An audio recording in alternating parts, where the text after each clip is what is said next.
What is up, everyone? As y'all can obviously tell, I probably haven't edited this video that well, and I'm not going to because the editing software is messing up on me a little bit.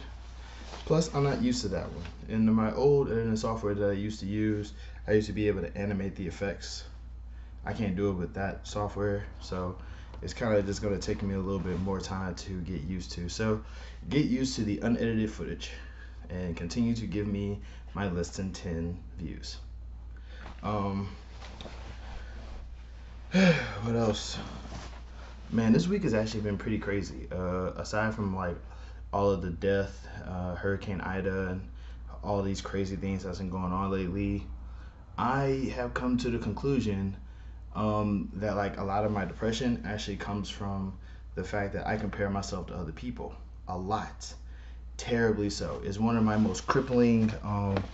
It's one of my most crippling concepts that I have that I deal with. It's one of those things where I just sort of, because it's like one of the things is that when I was a kid growing up, I was told I was smart.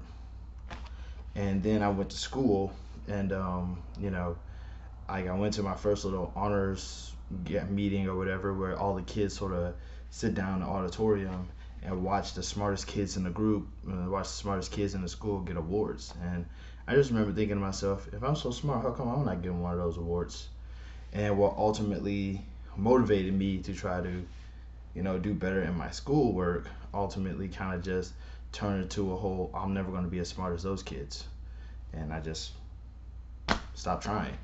And that sort of you know I guess malformed into this inferiority complex that I have, because especially because like now, thanks to the internet, social media, the future, so to speak, now you get to see like all of these 16, 17, 18, 19, 20-year old kids become millionaires almost overnight, and I'm just sort of sitting there like, oh my god, I'm 32 years old and I'm still scrounging. I'm a failure. I can't do anything in comparison to these small children who have got everything figured out. So that's one of the things that kind of, and that feeling, no matter how untrue it is or how untrue it could be, the feeling that comes with it is just something that sort of cripples and crushes my spirit. And that is definitely, sort of evolved into, just a long-standing depression that I have. It's not because it's like it's not jealousy, because it's not like I want to be these kids. It's not like I'm seeing these kids and going, "Why couldn't it have been me?" I'm not doing that. It's more like I'm just sort of sitting back and wondering, am I good at anything? It's like it just seems like I'm just at the bottom of the barrel here. It's like I try and I fail, but they try and they succeed. What am I doing wrong? And it's sort of it feels like, obviously, people say, what, they worked hard to get to where they are, and it's like I feel like everybody works hard. So it's like, if working hard is ultimately what leads to success, everybody should be successful, in my opinion. But that's just my take. But yeah, that's like one of the small things that sort of comes with, that sort of leads to my depression. That plus I have like a lot of childhood trauma and stuff like that. So that kind of ultimately tends to push into the mental issues that goes on with me. And then there's you know, and then there's like, a lot of repressed memories, like, because depression ruins people's memories. So a lot of stuff that I remember are bad. So it's like maybe the depression ultimately sort of got rid of my good memories and just sort of stuck with the bad ones. Hmm. I shouldn't. Yeah, I probably shouldn't have opened with that because it's gonna get a little bit more crazy after this.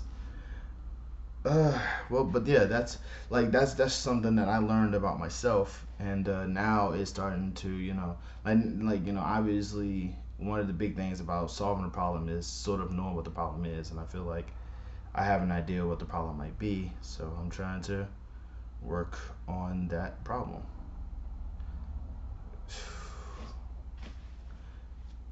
this week was wild.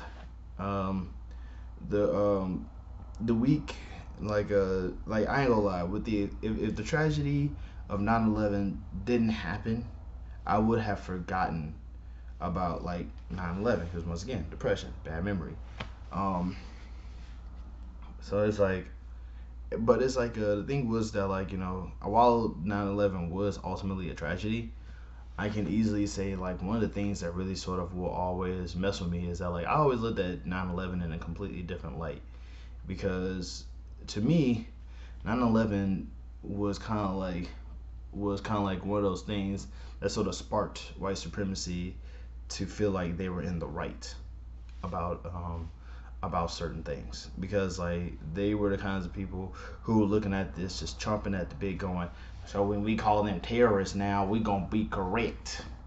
And it's like, no, that's not how this goes, because it's like now, because like that I feel like that's sort of what spurned it, or sort of what made it a bigger deal than it already was. And I feel like 9/11 was in terrible was a terrible tragedy that was taken in terrible context to motivate terrible things.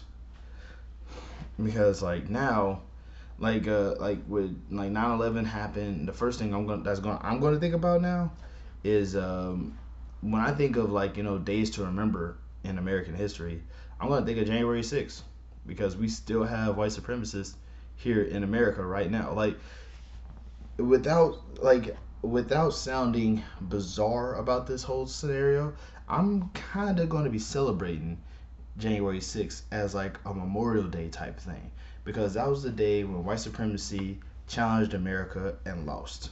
Like we really don't take into account exactly how powerful of a death grip that has that America is in with white supremacy because white supremacy got America strangled, bro. And like I mean it's gotten so bad that like we even have like a lot of laws and practices and things like that motivated through white supremacy that we just flat out ignore. For example, looking professional, which means look as white as possible. I mean, let's be real.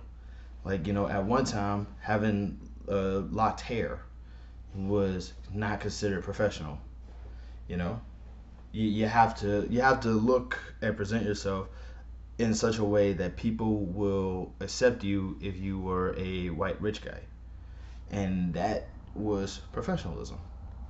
So that's just one of the things. You know what I mean?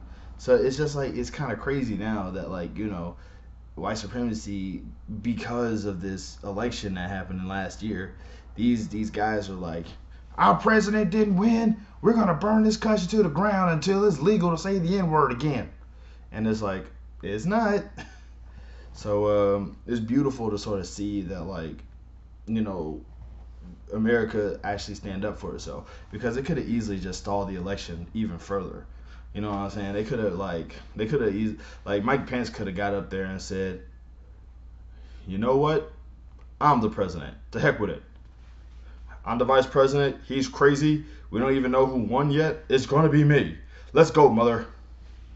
And that could have been it. Like that could have been like a whole other month worth of examinations and stuff like that, just to like try to get Trump on whatever. I'm just saying, it's just like a lot of things could have went wrong here and it didn't. On multiple occasions, even today, we are now like reaffirming that Trump lost the election, and like January 6th is now just going to be one of those days where we can all say a whole bunch of racists tried to attack the Capitol, and all they did was break things, steal Nancy Pelosi's mail, and put Dookie on the walls. This is gonna be some kid's history homework one day. So yeah, like I ain't gonna lie, like always never forget 9/11, but always remember January 6th because man, that was hilarious. I mean, I'm telling you, it's like. And one thing the one thing, like I said, I've been following January 6th. That's the reason why I'm obsessed with it now. Like, it's pretty funny how, like, one dude got ratted on by his mama, and another dude ratted on himself while giving an FBI agent a tattoo. Like, imagine giving somebody a tattoo and just thinking, yeah, this is totally the right time for me to talk about, you know, how I was at January 6th at the Capitol. It's perfect. I hate laughing. I also hate laughter, but that is funny. Uh, but yeah, but yeah, like, but that was kind of like the thing though, like 9/11. Never forget, but always remember January 6th. Uh, what else is there? Um, I think that's it. I'm too depressed to think about anything else right now. But yeah, it was actually like now, like I said, now that I'm starting to realize why I'm depressed, I'm gonna try to challenge that and sort of like see what I can do to not compare myself to other people. Because one thing that people always tell me is that on social media, folks, post up some of their best moments, and me, since I don't really have a lot of things that I consider to be best moments, I don't post like that, so I don't really know. It's like, I'm comparing literally just my regular life to their most extravagant experiences. And that's only because they don't have anything else to compare to. It's like you're not even being relatable anymore. You're just flexing, Here I am at the gym surrounded by bodybuilders. And I'm just like, man, I shouldn't even be here. So there's that. I mean, it's a challenge, but it is definitely something that I am trying to work on. But that's it for right now. I know this video is a little long, but that's it. Love and peace. Y'all have a good one and be safe out there. Keep your eyes on the skies and watch out for the meteors.